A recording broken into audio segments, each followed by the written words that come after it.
రమణులు ఒక జ్ఞానిగా అయిన స్థితి అలాగే ఉంటుంది. ఇదంతా గుణసంగము వలన ఇలా ప్రవర్తిస్తూ ఉంటారు.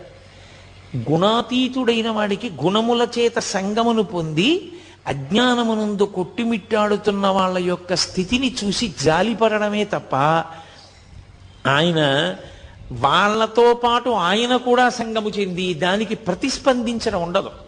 ఆయన తన స్థాయిలో తాను అలా గమనిస్తూ ఉంటారంతే. అందుకని నిశ్శబ్దంగా చూస్తూ ఉండేవారు.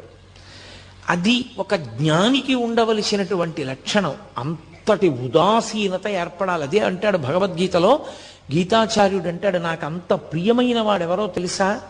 తుల్య నిందా స్తుతిర్మౌని సంతుష్టో ఎనకేనచిత్ అనికేత స్థిరమతి భక్తిమాన్ మే ప్రియో నరః అంటాడు. భక్తి అంటే ఇన్ని తులసి దళాలు ఇన్ని మారేడు దళాలు తెట్టి పూజ చేసినవాడు అని చెప్పి చెప్పలేదు గీతాచార్యుడు.